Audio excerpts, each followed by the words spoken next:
track some other boys or whatever. And one of the ones he described was, he said he was in on a kidnapping of a kid named Johnny in a town called Des Moines, you know, and he told me how the whole thing went and on and on and on. And then he was taken after that, after they grabbed the boy. Right. He was a paper boy, and they grabbed him. Paul was out there kind of attracting him and inviting him over, asking him something or other, you know. So the boy came over, and then the people jumped out and grabbed him and threw him in the car. Anyway, they took him to Sioux City, actually South Sioux City, and there they had a secret place in the basement, and they forced Paul and this boy that had been kidnapped, Johnny, to immediately engage in some of the most horrible sexual things, you know, one little boy on another, and on and on and on. And so I thought, well, I can check this tale out. You know, he describes the place and the boy, and his name was Johnny, and on and on and on. And he says it was Des Moines at this time. He thought it was this particular month and this particular year. And so I check it out, and sure enough, all the papers back then were filled with the kidnapping of a kid named Johnny Gosh from Des Moines in exactly the manner that Paul had described. And one thing led to another, and so I contacted the father and mother of Johnny Gosh immediately, and I said, look, I don't know if there's any reality, truth, or belief in this, but here's a story I've gotten, and this boy I would make accessible to you so you could check it out yourself. Come visit him and see, because only you would know certain things that you could ask him and check out. Sure. And to make a long, complicated, painful, horrible story short, they came eventually, well, not eventually, rather quickly, and one after another absolutely quizzed the boy and absolutely validated that indeed he knew things that only mother and father knew, and so on and so forth. And so that led to the whole Johnny Gosh story, and eventually he helped get the family access through the kind of underground sinister channels that these folk operate in, so that the mother actually made contact, or more correctly, the boy Johnny came and made contact with her and said he couldn't come out now, you know, I mean, he'd be killed if he did. But then when she was in federal court, she was one of the key witnesses that testified, and I asked the question, well, have you ever seen Johnny since he was kidnapped? And she was really tense and paused, and finally she said, I'm under oath, right? And I said, well, yeah. The judge said, yes, if you have, you have to say. And she went and told the story, how he'd showed up and established contact and so on and so forth. So that's kind of the story of how I got involved and contact directly with the Gosh family and Johnny Gosh story, and on and on. What about the other kidnappings, John? He was involved in one up in Minnesota that we tracked down, and I'm pretty sure... The Wetterling? Yeah, Jacob Wetterling was this kid's name, and there's no question in my mind, even though, you know, I don't think he's been located either, but... Anyway. So that was...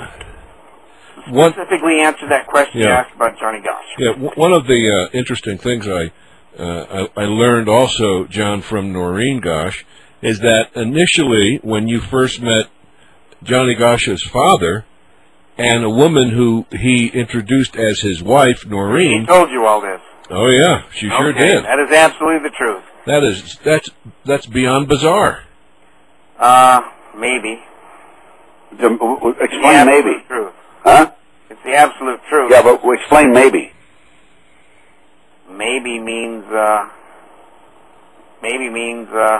it may be bizarre and beyond belief, but I'll guarantee it's accurate. Yes. You mean because his father apparently was involved in the boy's kidnapping, in setting up his own son? Okay, I'll say no more, but I'll tell you another story. Okay, good. And then you can make your own conclusions. Okay. So, I confront Colby one day. Yep. And I ask him about you know, one story after another coming from these kids has to do with, you know, this crazy mind control stuff and so on and so forth, and always it seems it tracks back, and there seems to be some government involvement somehow or other. Yeah. And I said, here's this boy Paul Benassi, who's minimally educated, but when he switches personalities, he can talk German, so on and so forth. And when we were doing the depositions, just to make a quick aside, excuse me, I wanted to have the depositions taped, videotaped, you know, back when we had videotapes instead of all the latest stuff. Right. But anyway, and all the other attorneys, including 2 former U.S. attorneys representing some of the very prominent folk named in this lawsuit I had, anyway, or as witnesses, they all opposed it, and of course the judge was kind of thought, anyway, the judge said, okay, they could not videotape it. You know, they just have a court reporter there like normal. Huh. And so that's how it started out.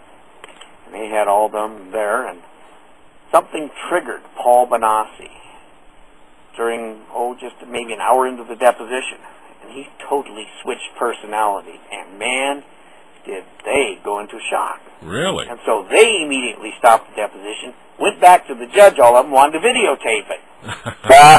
But anyway, to get to my main point. So I'm talking and asking Colby, I said, every one of these seems to have, you know, strange as it sounds, like secret government involved somehow, and yeah, brainwashing the kids or something. And I said, I want to know, tell me, are these kids all nuts, or are their stories? I said, well, what's going on? Because it's always stories about when they were, you know, fairly young, 12, 13, whatever. And Bill says, okay, listen carefully, John. Wow. You have to understand the situation. I said, well, I'm listening, Bill. He says, you have to understand, in the 50s, during and after the Korean War, we at the company actually truly believed. He said, now it'll sound silly, but at the time it didn't. He said, you have to understand, think of the time. We actually believed the communists, the Chinese communists, had developed techniques to brainwash and totally control, you know, mind control of individuals or soldiers they had captured. And he says, we even believed, and he says, I know you'll laugh, he says, we even believed, as sure as we believed anything, that they had developed the ability to have a person have ESP.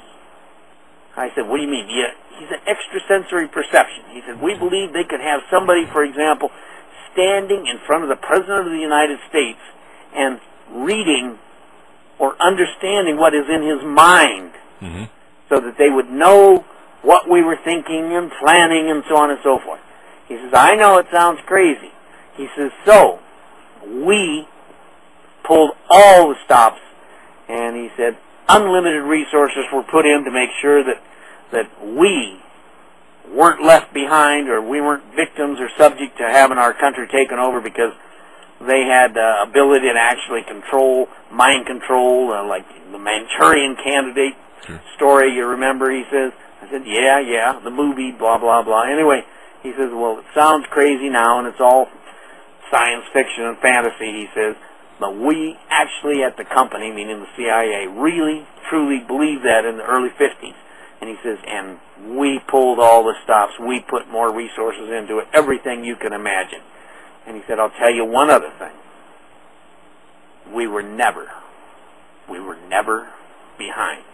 And so I'm listening, kind of stunned and shocked, and I says, well, I'm not sure I understand, because I keep hearing these stories about children. I'm not talking about soldiers.